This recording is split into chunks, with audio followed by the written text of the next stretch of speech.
This is Daddy Show. Step off. It's time for the main event.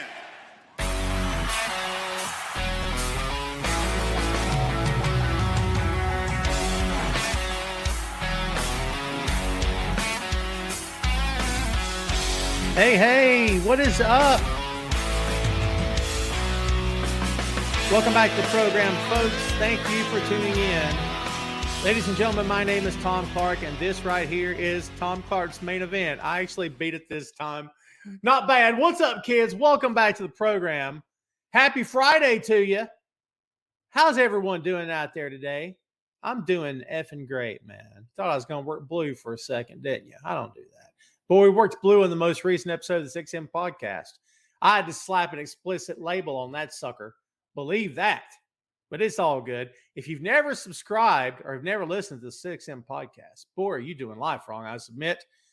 Go check it out. Movies, music, Marvel, magazines, miniseries, and more. We recently did a watch along with The Big Lebowski. Go subscribe and download that sucker. It was awesome. I had a ton of fun on a Sunday hanging out with some cool dudes. Much cooler than I am. We're going to welcome back one today. We hope you guys are doing great, man. I noticed the audience on Fridays have been struggling just a bit. We may eventually have to pick a new day, if I'm being honest. I can't do the 12 at noon Friday gig that I used to do because, work beckons. We may even actually move this to a Saturday show at some point. I'll let you know what I come up with. I'll let you know what I figure out. In the meantime, and by the way, it's Memorial Day weekend, so we may be dealing with a smaller audience than usual. And if that's the case, so be it. Folks is driving and folks is flying. I'm not doing either one. These things take money, and I'm busted. I'm not busted, but I am, Listen, I'm a starving artist over here, kids. Can't you tell? Good Lord, help a brother out.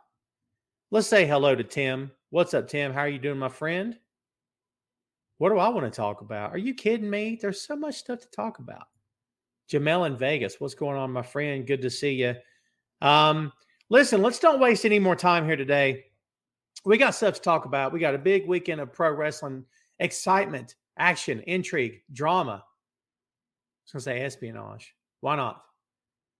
Loads of stuff in the pipeline. We can't wait to talk about it. But now I'm going to introduce my guest. He's joined me recently here on the main event. He has also appeared on the 6M podcast. However, you probably know him from the Untitled Wrestling podcast. That's right. He is, he's better than Jon Moxley. He's tougher than Andre the Giant, right? He is the modern age barbarian. Conan, eat your heart out. I'll do better for you, Jay. I'll come up with something better. I used to be really good just riffing. But you know what I think it is? Jay's sitting there going, put me on camera, idiot. I tell you what I think it is. I think it becomes Friday and I'm mentally shot. I am shot to pieces and I got nothing left. We're going to go with that. Ladies and gentlemen from the Untitled Wrestling Podcast, please welcome back to the show a good friend of the program, Mr. Jay Luft. What's up, Jay? How are you? Hello, I am very good. I've just finished recording our own podcast, so my brain is also like yours.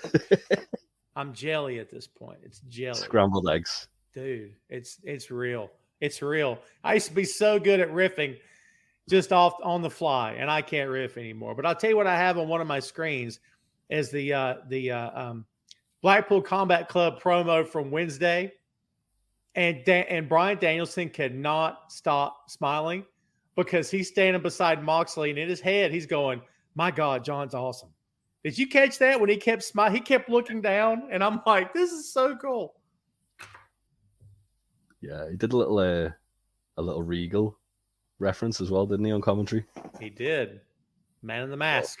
A few. Yeah, Man in the Mask, and then he said that's why Regal got us so tough or something like that. Yeah. Kids, while you're here, if you will, please say hello to Jay. Jay, you know the kids. Everybody, please make him feel welcome. Folks, if you will, smash the like button for me. Share this video on your page. We would greatly appreciate it, Jay and I would. Tim says, welcome back, Jay. Thank you. Glad to be back. Today's Ray All Day's birthday. And where is Ray All Day Pray tell. I'll get it. Someone go tell Ray the show's on. My God in heaven. All right, look, let's get into this. We are going to talk. We've already seen a comment about Night O Champions. We will talk about Night O Champions, but I want to kick the show off with AEW Double or Nothing. You know how we roll here on the program, folks.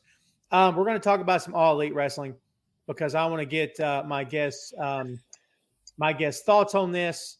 Find out what you think about the card. First off, Jay, you and I, for your show, did an all-in prediction. I guess you could call it booking the AEW card. First of all, do me a favor. Tell everybody about your show, and then talk about the AEW all-in fantasy cards you've been doing on your show. Yes, so we are the Untitled Wrestling Podcast. We do a weekly podcast, just kind of mainly talking about AEW because that's what we all kind of watch. But we do like dip our toe into other stuff as well. I've got a series that I'm running at the moment that is essentially me and a guest every week. I get them to book the card they want to see for a pay-per-view. At the moment, it's all in.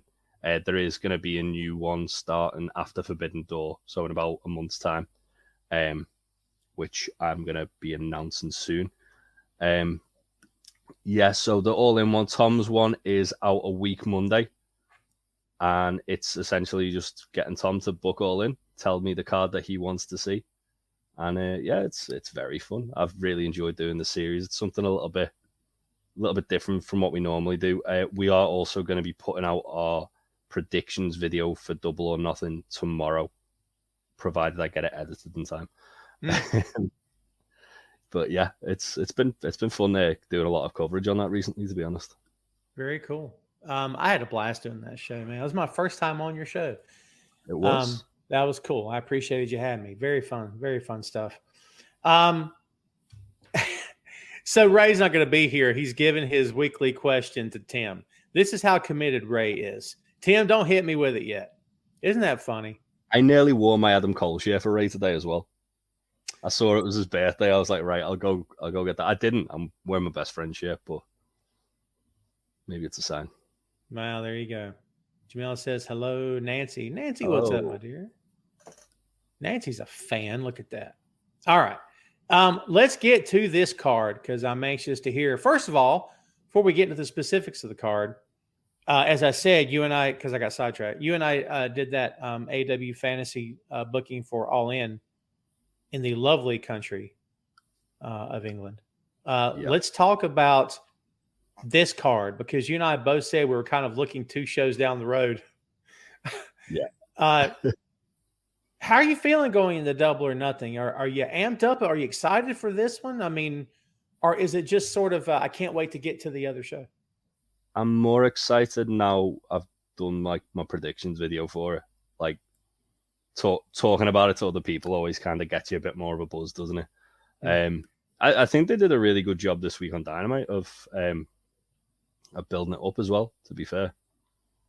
I haven't, obviously, Rampage isn't out yet, but I assume there's probably going to be a little bit more build towards it there. But I think they've done a good job. I think it's just the thing AEW seems to always do is just build up, like put the build up into like kind of overdrive the last like 2-3 weeks before the pay-per-view.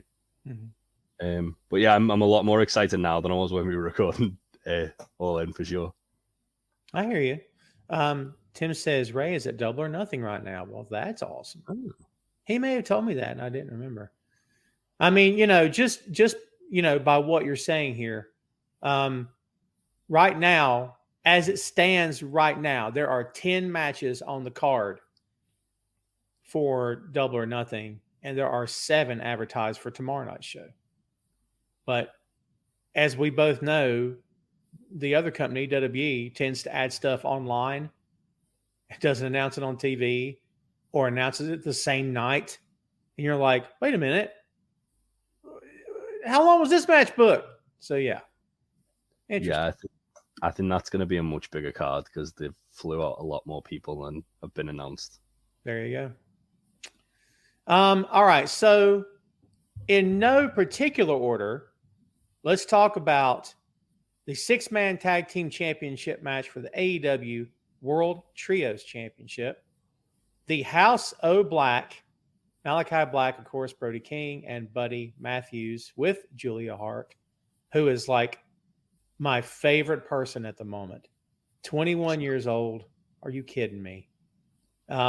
Versus the Acclaimed, Max Caster, Anthony Bowens, former AEW World Tag Team Champions, with badass or daddy ass Billy Gunn.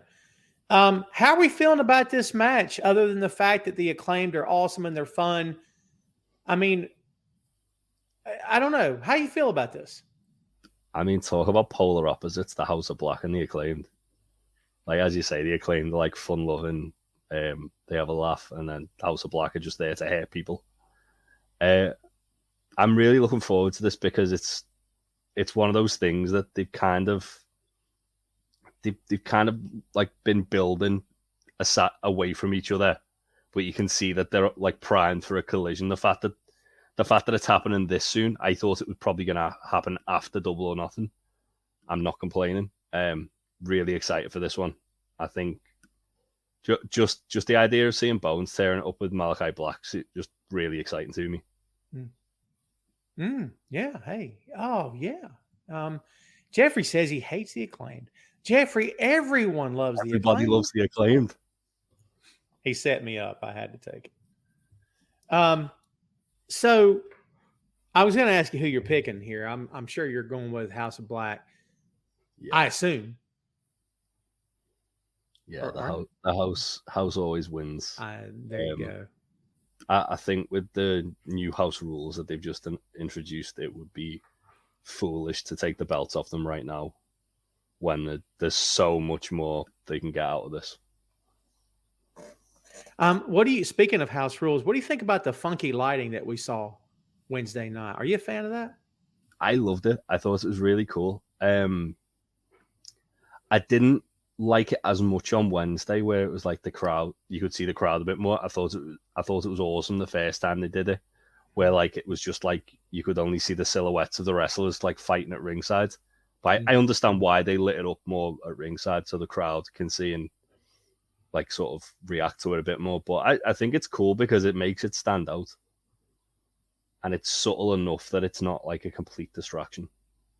Wasn't the first time they did it compared to the whole Bray Wyatt Kane thing, and then this time felt more creative to me. It felt more experimental. I mean, do you consider that a WWE thing to light the crowd that way? So we spoke about this the first time they did it, and it was more a case of with WWE, it's always kind of been like the thing that always kind of comes to me is the Fiend lighting, where it was like that really over the top red light, and it was so distracting. It was hard to watch it. Same with the Sin Cara lighting as well, the blue and gold. That was made it really difficult to watch. This it was nuanced in the way that it was obviously the spotlight was on the ring, but then everything else was blacked out. So it was a little bit harder to see what was at ringside, especially for the people in the crowd, but it wasn't distracting in the sense where it's like all I can think about is this lighting. That's fair. So who do you think takes the belts from House of Black? Or should we not talk about that for another 6 months to a year? Because I happen to love these guys with those titles. I think they're holding them. Hopefully till the end of the year. I can see them maybe dropping them around full gear. Potentially at All In. There's the potential to do, obviously. Well, there's two British guys in trios at the moment who could potentially take the belts off the house, which is obviously Death Triangle. And the other one, which I kind of want to see more, is Kip Sabian and the Butcher and the Blade. Because I really like the dynamic they've got. I think Butcher and Blade need those tag belts at some point. I don't think you can keep those guys at, the bridesmaid forever. I think they need to eventually get a serious crack at those titles. Yeah, agreed. Nancy White with a great question. And Jay, you and I both assume that Pac will be at All In.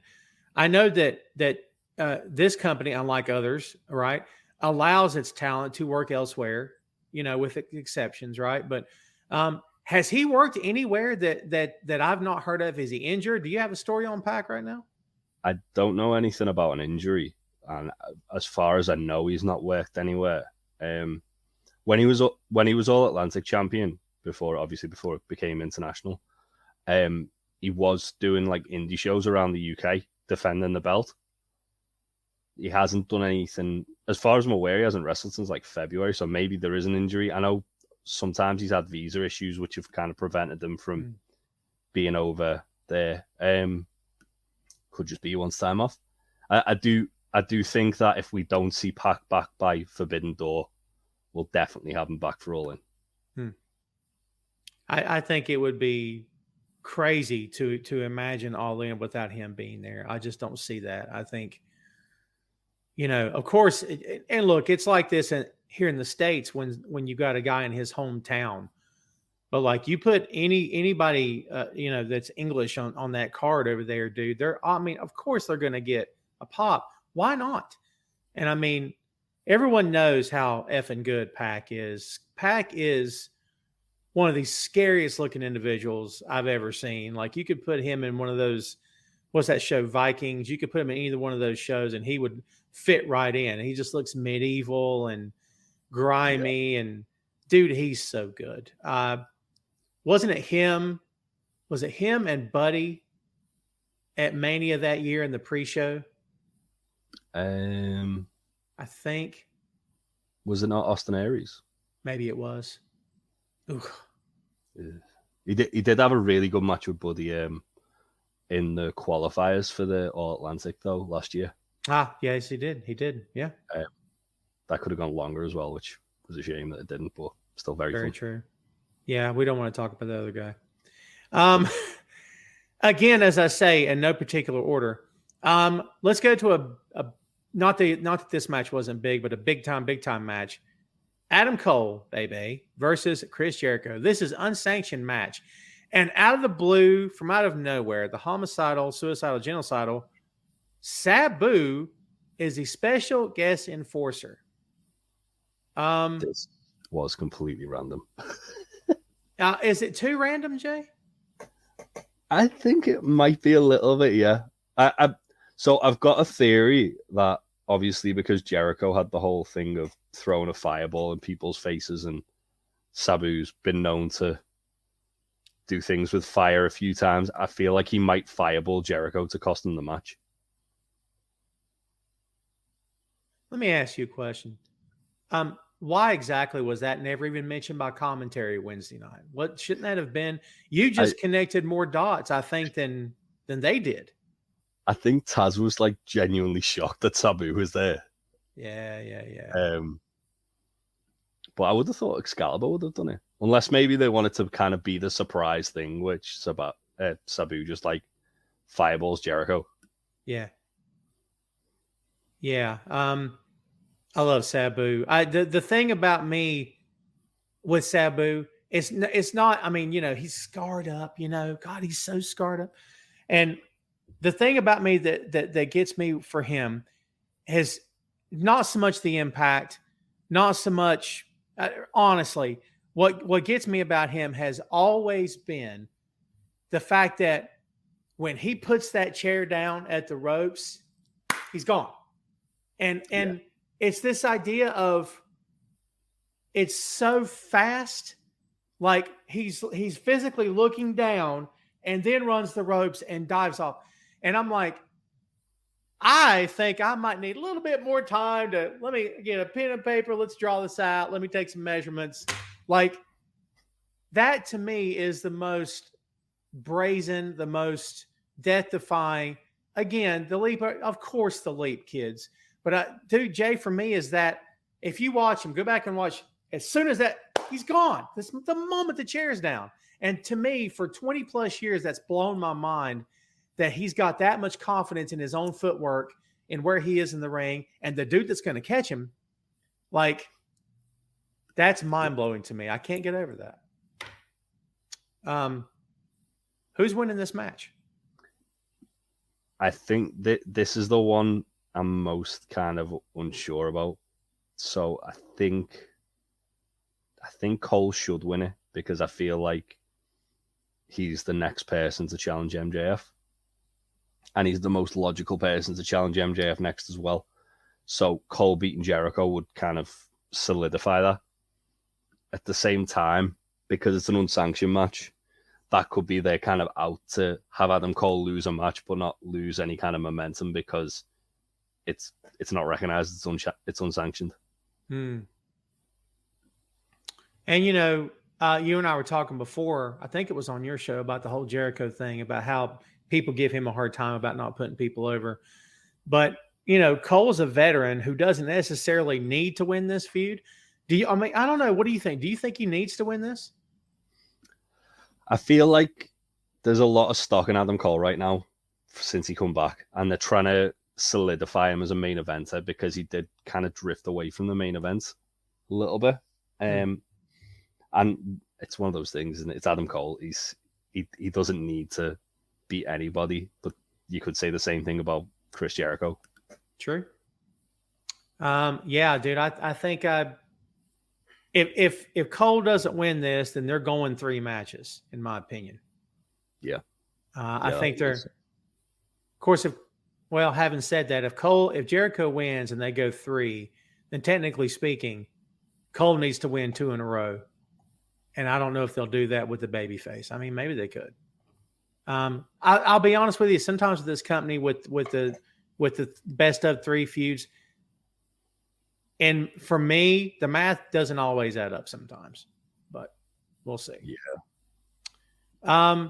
Ethan Page and the Guns versus Dim Hardy Boys, Jeff and Matt and Hook, in a 6-man tag team match. If the Hardys and Hook win, Matt Hardy will own Ethan Page's contract. Did you see the firm deletion? I did. I enjoyed it quite a lot. Did you? Yeah, it's just crazy, wasn't it? Just anything with Stokely Hathaway is going to be good. That man could just be like reading a newspaper and commenting on it. I'd find it funny. So the fact that he was just getting beaten up by kids in this was just hilarious. I found it funny that did they even mention the firm deletion that much on TV? I don't think they did. They haven't yet, no. They kind of had like Ethan Page showing up looking shook, talking to the Guns, asking for help, but that was about it. Yeah, I'm kind of surprised that they don't have any more press on that, so to speak. So we assume the Hardys are going to win. At that point, shouldn't we be done with the whole Matt Hardy's easily duped but he's not, and he's kind of on the fence? Because then we're talking about Matt and Jeff as a tag team. Do we take off after this point with Matt and Jeff as the Hardys going after belts at that point? I can see the Hardys going into a feud with the Guns from this. Just the Hardys versus the Guns, because the Guns have been teasing us for quite some time. They've been saying they're the best brother tag team. Things like that. I think the Hardys will go into a feud with the Guns from this, and then from that go after the tag titles. Maybe at All In or All Out. Those all shows get confusing. Yeah. Dude, I think the Hardys could do great things for the Guns. I love the Guns. I don't, they're excellent. Yeah, right? I mean, they're upside. And they need to keep coming out to the 50 Cent tune that they did at the pay-per-view, because that should be their new theme song. That was awesome. So, yeah, I'm all for that. Look, I love Matt and Jeff, and I hopefully, as I said, this will be, and in all due respect to the firm, at sometimes, at times it's a little too goofy for me, but it's not to suggest that everyone here is not working hard, because they absolutely are. This match is going to be good, dude. Let me ask you a question. Is Ethan Page maybe lost in the shuffle at times? Because he's very good. Do we kind of forget how good he is? And maybe. Yeah, I feel like this could kind of be what starts creating a star out of Ethan Page. Like it's a good kind of like jumping off point. Like he's done this whole feud. this is a good kind of way to sort of refresh the character, having whether that's having him feuding with whoever's the international champion after this. Potentially, if Wardlow retains, have him feud with the TNT Championship. He's good kind of at that level at the moment, sort of thing, just to boost him up again. He's a guy I can see main event for AEW. I really can. He's tremendously talented. He just needs the right kind of creative, I think, at the moment. He's in great shape too. You see some of his earlier work, and he's got he's a little bit more bulky, but I think he looks really good right now. So let's see. Nancy points out he was good. He was in TNA with Josh Alexander. The North are one of my favorite tag teams. I'm still annoyed we haven't got the North versus FTR. That's right. Yeah. Tim says Ethan Page gets lost sometimes. He's a good talent. Yeah, I agree. Let's go to the AEW TBS Championship.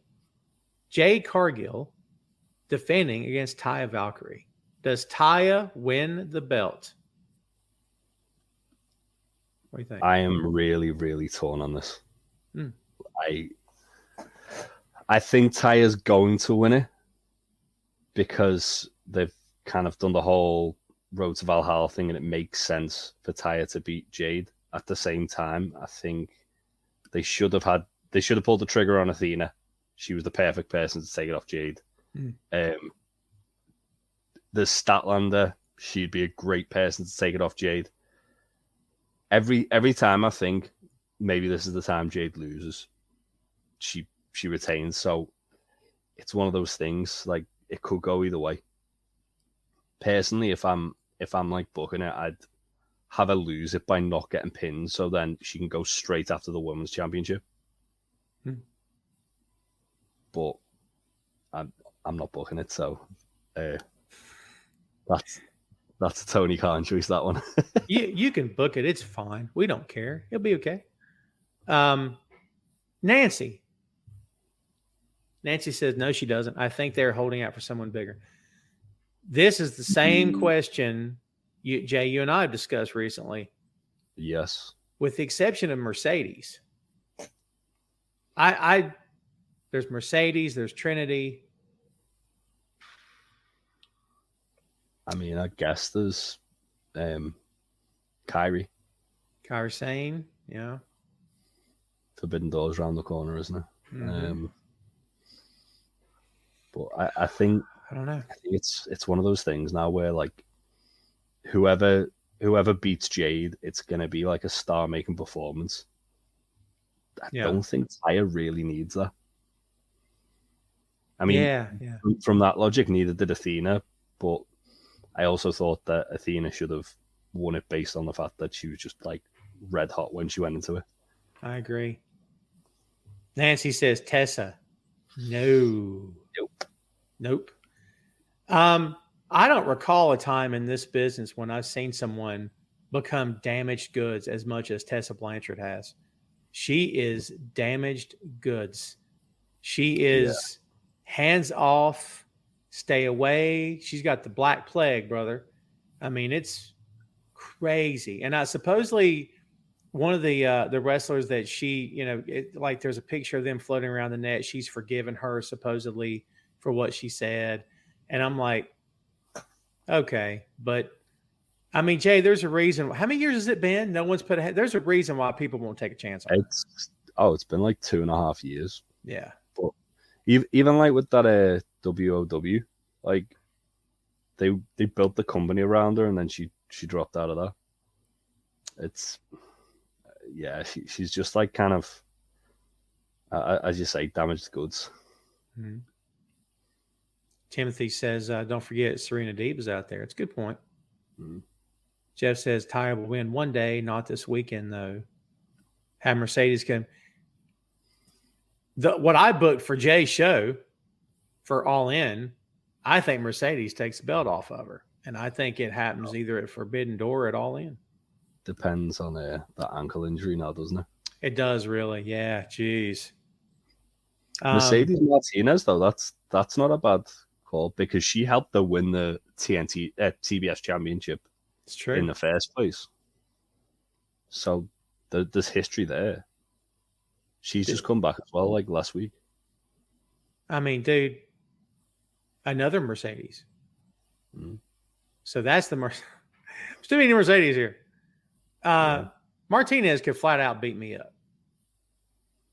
Oh, she's awesome. I'm pretty sure.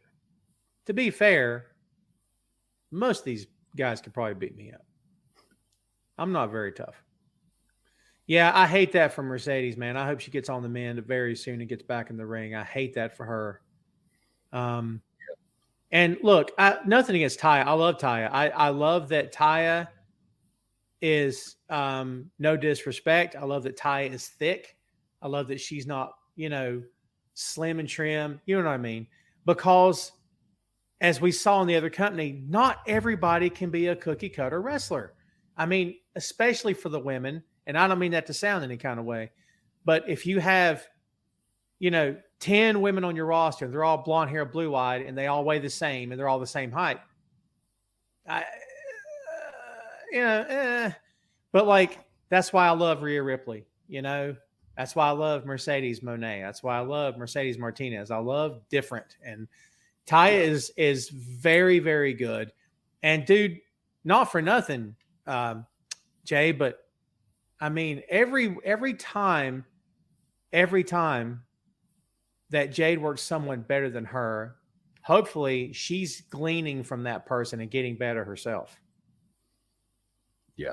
I think she's definitely improved a hell of a lot, like certainly in the last 12 months. Mm-hmm. Leaps and bounds. I agree. She's better now than she was. A year ago, I was reading comments that she's amazing, that she's awesome. I'm like, calm down. Let's calm down. But a year later, I can say that she's indeed getting better. I agree she's getting better. I think given the fact that she's only been doing it for 2 years, mm-hmm. and she's as good as she is a testament to how good she's going to be as well. Very true. Let's talk about Anarchy in the Arena. The Blackpool Combat Club, Bryan Danielson, Jon Moxley, Claudio Castagnoli, and Wheeler Yuta versus the Elite, Kenny Omega, Matt and Nick Jackson, and Heyman Adam Page. Tell me why this is going to be the single coolest, most fun, most brutal, but yet highly entertaining match on this entire card. Because Mox is probably out for revenge against Hangman after a Revolution. Mm. You know for a fact Texas Death's been on Moxley's mind since that match. He's going to be like a dog with a bone as soon as he gets near Hangman, and every time they come together, it's magic. They've just got that kind of like sort of like chemistry that just makes it work. That being said, you just look at the talent in the whole match. The Elite are fantastic. Blackpool Combat Club are on another level right now. Mm-hmm. It's just going to be silly, violent fun, isn't it? I mean, dude, if they keep everybody in the BCC happy, and I mean happy with their spots, with money, with contracts. I mean, Jay, I think we're taking a look at something in our time that's happening in front of us. And I'm not benchmarking them against the Shield or anybody. I don't care about all that. But like they could become, if they're not now, the best, most powerful, most important faction in that entire company. And one day we'll be talking about the BCC in the same breath with the Shield, with the Bullet Club, with the NWO. I mean, I don't want to see this thing fizzle out in 6 months, dude. I want to see this thing continue for another 2 years, honest to God. And I think it will. Like, you've just got to look at the way they've kind of, since the company's inception, so 4 years, they've had Moxley and Kenny, like, kind of drifting in and out of each other's, like, sort of careers. I feel like this is kind of going to be something that's going to be every now and again, Elite and BCC are going to cross paths and they're going to just go to war. Mm. I think BCC are probably going to win this one. And then that's how we get to Blood and Guts, because let's face it, that's where we're going next. Yeah, for sure. For sure. And it has to happen all in, and then I'll make one of my predictions correct. Yeah, that would be pretty good. Yeah. I can't remember. My days are a blur. I think even if it didn't happen at All In, like if it happened before All In, and then you could do Stadium Stampede at All In. That works. Man, their gimmick matches are not bad, dude. Yeah. I like it. Let's go for the other women's championship match here. Jamie Hayter defending the AEW Women's World Title against Toni Storm. Not to glaze over this, but aren't we eventually, Jay, looking at Britt Baker betraying? Don't we all just assume she's eventually going to betray Jamie Hayter and face her for the title? Yeah, I think that's the money storyline right now, isn't it? Like when they're ready to pull the trigger on that match, that's the money match in the women's division for sure. Yeah. That being said, apparently Jamie's injured. Oh. Tony Khan was very, very cagey about that in his press conference yesterday. Mm-hmm. I can't look past the fact that maybe they'll put the belt on Tony, let Jamie like heal up, and then have her win it back at All In. Could be. How are we feeling about Tony so far in this company? Are you happy with her progress, what she's doing with the character, or what? I think she started off really strong.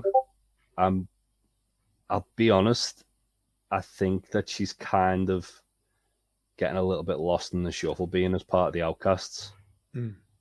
Because she's almost like Soraya's Heater, isn't she? She's not really the focal point of that faction. It's all Soraya. And I think Tony is good enough that she doesn't need to be a part of a faction. She's a great face, she's a great heel. Whatever they give her, she makes it work. I just think that she's at risk of getting lost within the Outcast at the moment. Yeah, I still feel, shout out to Phil Lindsay, kids. I Phil and I are differing opinions on this. He loves that little faction. I don't know if they needed Ruby, and I'm okay with them doing the whole NWO shtick. You know, they're doing the NWO shtick, and they're also rocking the DX colors. And I mean, I'm okay with it. But I don't know if I'm in love with it. I don't know. Saraya is working, but isn't she limited? She's cleared, but she's limited, isn't she? She's not you're not gonna see her working every week. So this puts her on TV, makes her a mouthpiece, gives her something to do, keeps her involved, but yet not necessarily working for a living in the ring. What kind of legs you think this faction has?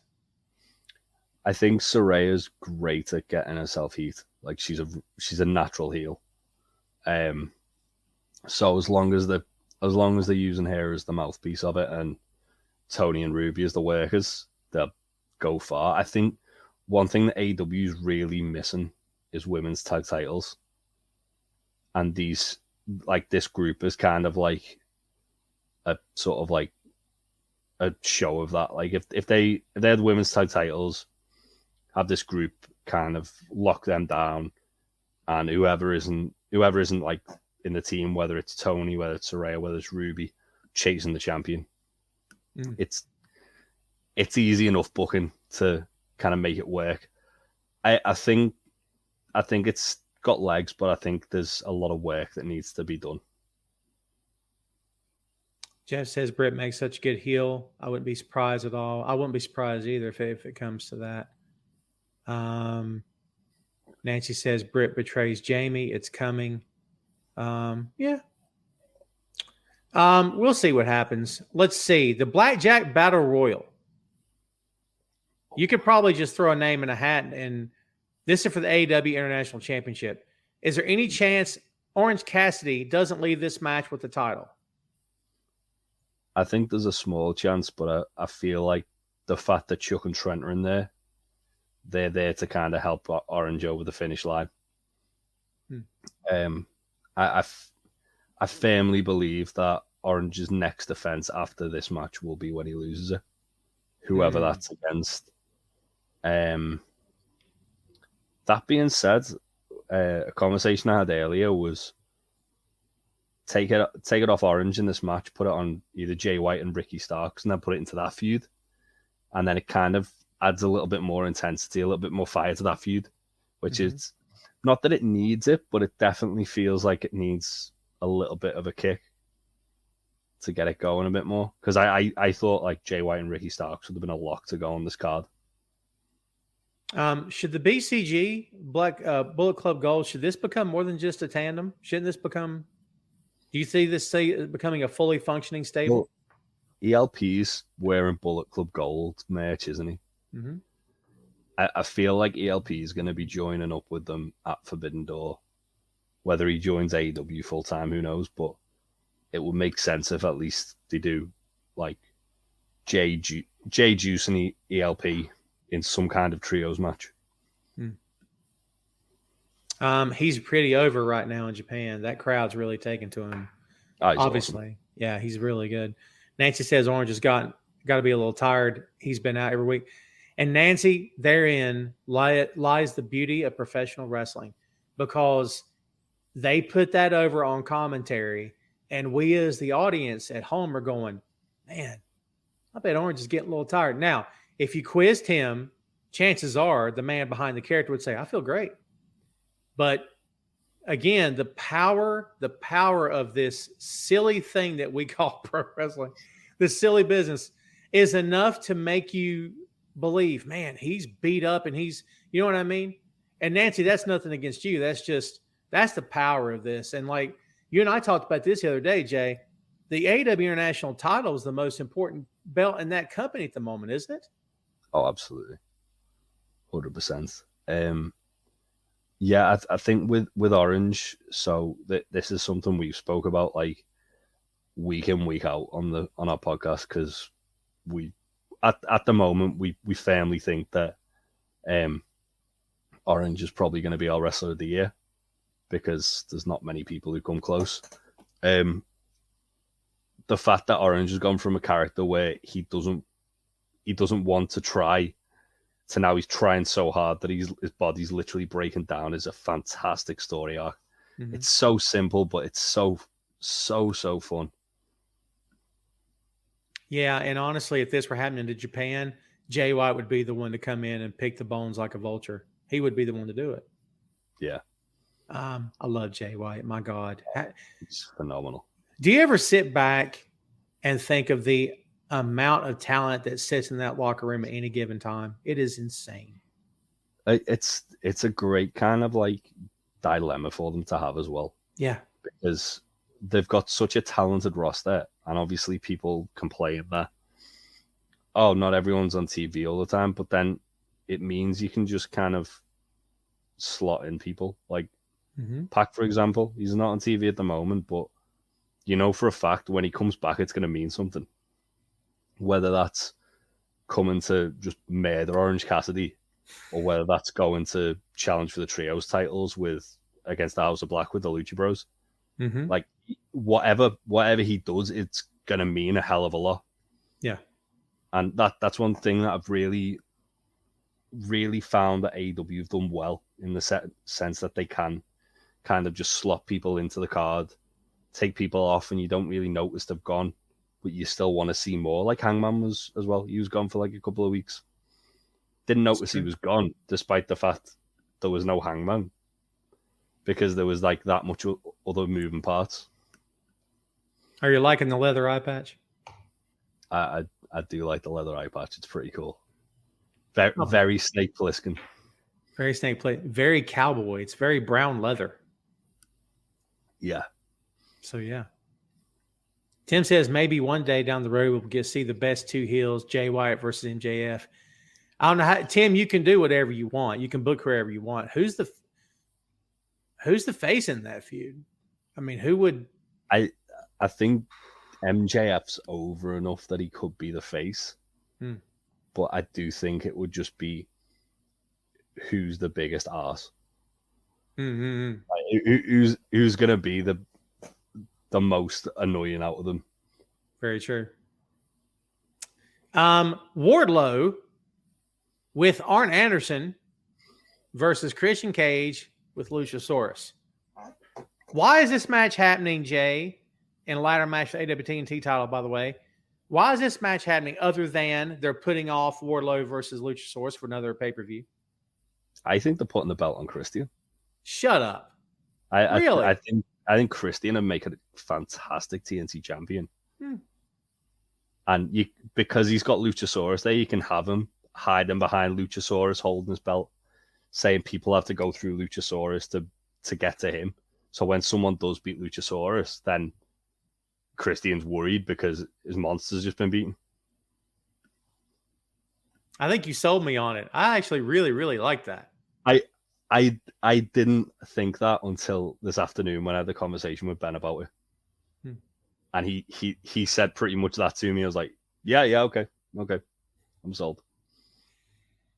Dude, this TNT title business, is this belt worth anything at this point in time, you think? It's hot potato. Yeah, I feel like that's the thing. If they get it on Christian, because of his schedule, they can keep it on him for a good period of time. So when he does wrestle and does defend it, it actually means something as opposed to just defending it and, oh, look, that guy's lost it, even though he's only just won it. Let's face it, it's not been the same since Miro lost it. Yeah, you're right. Like Miro made that belt feel like a world championship, and then Sammy was doing a good job until he got into the feud with Scorpio, and it was like, oh, never mind. And I want to circle back to your point about how much talent's in this locker room, right? Like, it's exciting for me, and it's fun, in my opinion. I'm already thinking about who beats Christian for the title. And I think it's that fun because there's so many talented guys. If you look at WWE, do we do that? Do we already think 3 title changes down the road? And if the answer is no, to me personally, the answer is no, because they have talent. They're there. They took a plane ride to get there. But you either don't see them, you don't hear about them. They're pushed way down the card. They're never presented as anything other than the dude in the second match or the third match. They're never capitalized on. They're never getting my time. And when they're given my time, they obviously are reading a script. I mean, it's not, to me, it doesn't feel the same. Like, for lack of a better phrase, AW, God, this sounds like I'm feeding in. I'm not on their payroll, I swear. It feels like the land of opportunity. It feels like there's so many guys here that at any given time, I could put you here, it makes sense. I could put you here, it makes sense. I could put her here, it makes sense. I don't see that with a lot of other companies at the moment, dude, Yeah, I definitely agree. Yeah, I remember seeing a interview with Tony Khan. It was not long after the inception of AEW, and he said, I've got my first 4 champions planned out already. And you've got to think once he'd like planned out fulfilled that first 4, obviously the 4th was Punk. I think. Was it? No, it wasn't. Sorry, it was it was Punk. No, it was Hangman. Sorry, it was Hangman. And then Punk won it off Hangman, and then everything happened where it was like, oh God, what do we do? Like, you've got to think it was MJF after that, but they had to kind of go on the beaten track. But either way, there's always a plan. And let's face it, MJF's probably going to lose that back to Punk. It's the most logical storyline, if not Punk, Kenny. Yeah, I agree. One of those 2 guys. But it shows kind of it shows like the planning involved, and the fact that you don't need a lot of planning, you just need an idea of where you're going. You can do the rest on the way. And I feel like a lot of the time WWE are the company I'm going to use as an example purely because they're the ones who are most guilty of it. But they definitely don't plan this far ahead. They don't have a clue Roman's losing that belt to. Anyone who tells me otherwise, I'm just not going to believe them. But they don't know who he's losing the belt to. They might know who Gunther's losing the IC title to, but again, there's no sign he's going to lose it anytime soon. Yeah. that seems to be what separates them. The only belt in AEW at the moment, which feels like there's no kind of plan for, is the TNT title. I feel like Christian winning that belt is what gives it a plan. Yeah, I agree. Totally.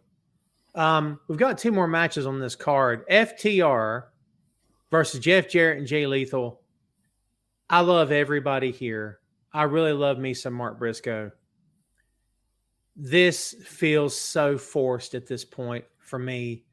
The thing where I accidentally gave you a pile driver and now Mark slapped him on live TV, for me, feels forced. It feels, well, of course we're going to get here.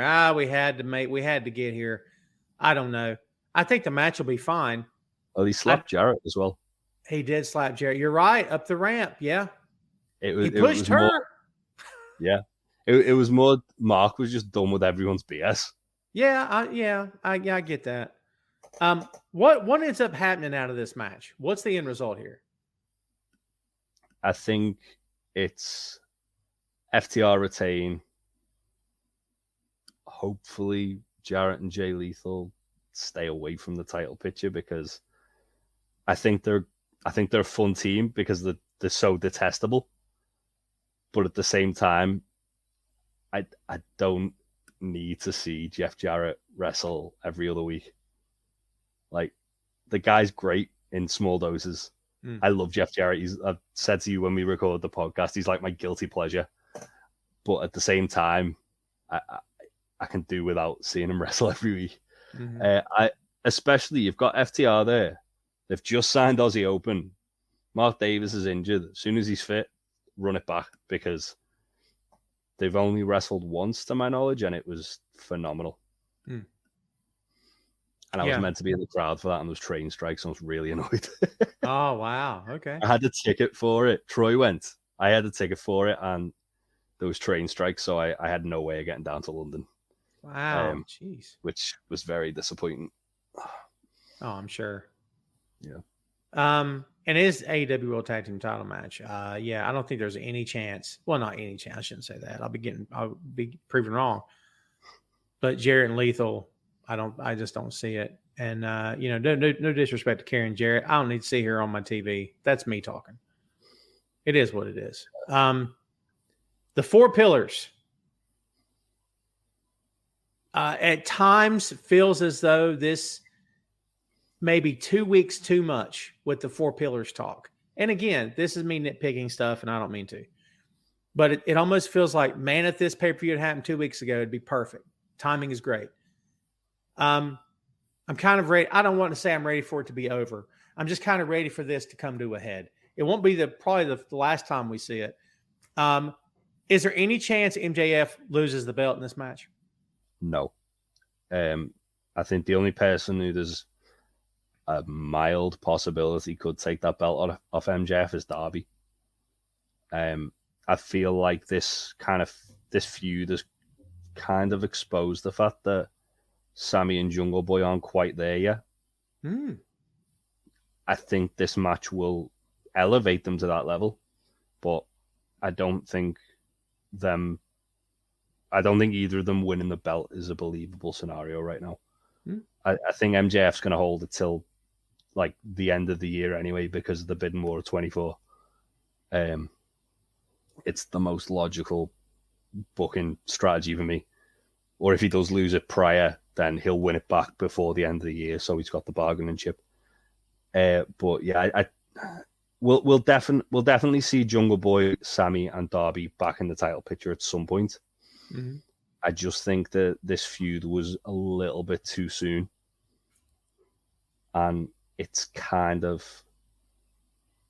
exposed a little bit of the weaknesses of mainly Sammy and Jungle Boy. I think Darby, because he doesn't talk much and because he's kind of got that sort of Jeff Hardy sort of charisma to him, he can get around it. But certainly the other two, I think they're going to struggle to kind of win the crowd over on Sunday. What do you think about those lifts, those huge boots that Darby was wearing? He was looking MJF eye to eye, which I'm sure was the idea. Like, so I wasn't paying attention when he came out. Because I mean, it was the time it was over here. Let's face it, it was like middle of the night when I was watching it. Mm-hmm. So I was kind of like half asleep. Wasn't like looking at the screen. And then I looked up and Darby was eye to eye with MJF. I was like, wait, what? Am I missing something? I thought I was just hallucinating because I was tired. And then they zoomed out and I saw the lift. It was great. I think he doesn't need to do it all the time, because obviously that's the whole kind of charm of Darby. But at the same time, it was a cool visual for sure. Sugar Shane says it's time for a shocker in the wrestling business. Jungle Boy wins the AEW title. Look, they can do whatever they want to do. It would be a shocker. And gosh, I don't know. It's in Vegas. I don't know. I don't see anyone beating MJF anytime soon. Yeah, I don't either. Well, kids, there's your card. And it's the top of the hour. And we're not going to spend an hour and 30 minutes here. And I didn't want to not pay any kind of respect to Night of Champions because I know we got some mostly WWE folks watching now and after the fact.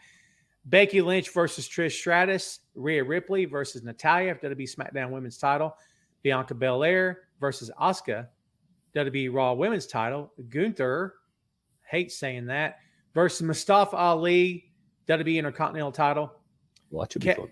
Yeah. Oh, for sure. Mustafa Ali's great. Yeah. So's the other guy, Walter. Kevin Owens and Sami Zayn versus the Bloodline, undisputed WWE Tag Team title match. Cody versus Brock, and Seth versus AJ, tournament final World Heavyweight Champion. I wanted to at least mention the card. Give me one match that you're anxious to see on that card, Jay. Probably the IC title match. I mean, Seth and AJ are going to always tear the house down, aren't they? But I really like the idea of that IC title match. I'm a huge Mustafa Ali fan, so that's probably why. I love that guy. Yeah, he's great. The day that he leaves the company, and he will, when his time's up and he leaves, I can't wait for that episode of Talk is Jericho. Not because I want to hear him bash Vince. I want to hear every detail of this is what I asked. They said no. They said no here. They said no to this. They wanted me to be a 9/11 terrorist here. Whatever. I want to know everything. So yeah, can't wait to hear it. I can't wait to see him just tear it up on the indies as well. Oh my God. He'll definitely show up in GCW because he's really good friends with Gringo Loco. There you go. Just anyone he can wrestle who's not in WWE at the moment is exciting, isn't it? And not suggesting anything negative here, folks, but he's 37. So not the end of the world, okay? But for the style of his style, when he hits 40, look, I'm over 40. I'm just saying whatever's going to happen, in my opinion, should happen as soon as possible.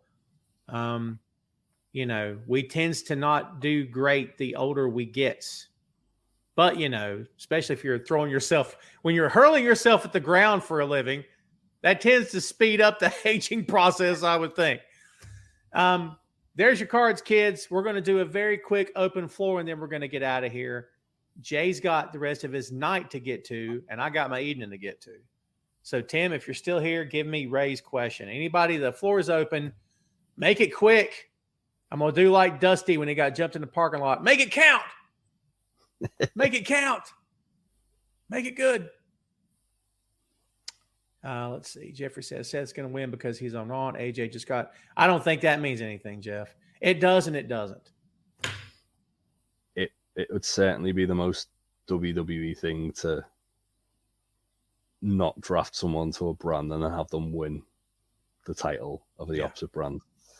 Right, here we go. Here we go. Public Enemy or De La Soul, and part 2, Lost Boys are nice and smooth. And if Adam Cole came to your house and invited you and your family to see Air the movie with unlimited snacks and coffee and said you can bring a friend, could I join? And later wanted to take you out for shrimp and garden salad, could I join as well? Go, Jay. De La Soul, Lost Boys. Yeah, and yeah, absolutely take the shrimp. I'm allergic, so I can't have it anyway.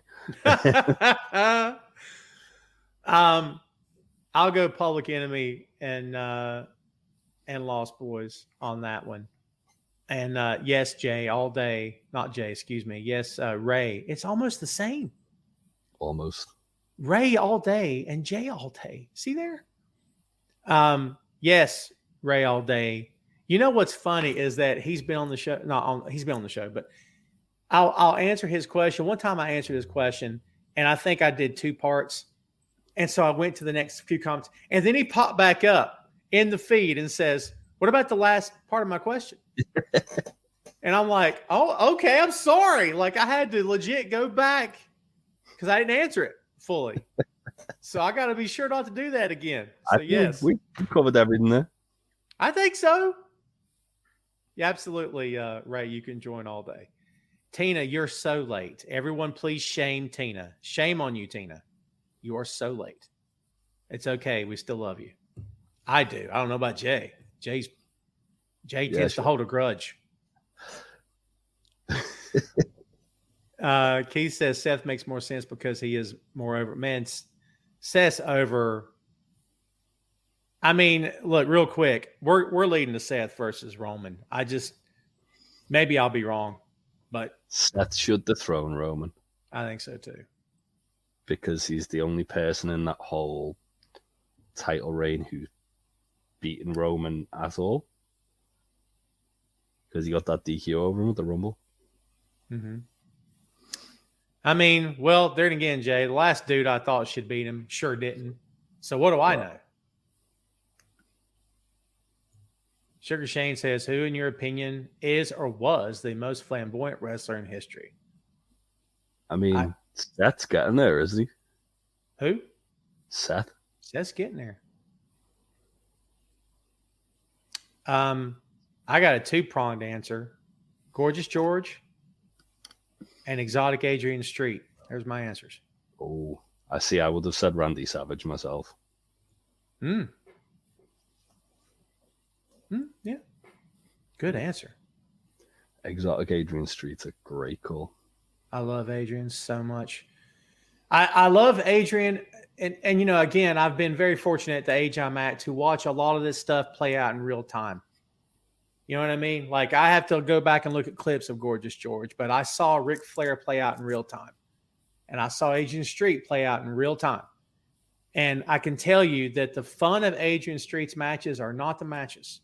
And they're not even Adrian. It's the crowd.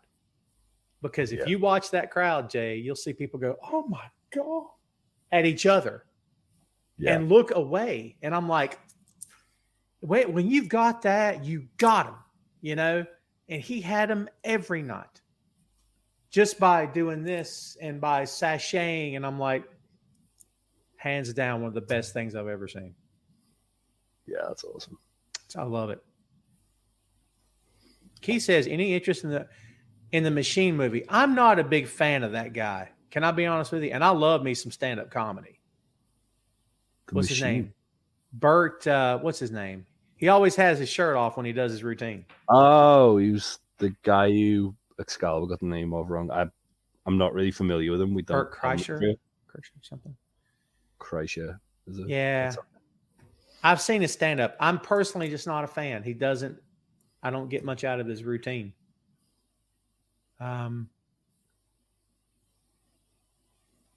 Shane says he saw Adrian. I've never seen Adrian work live. That would be cool. That would have been cool to see.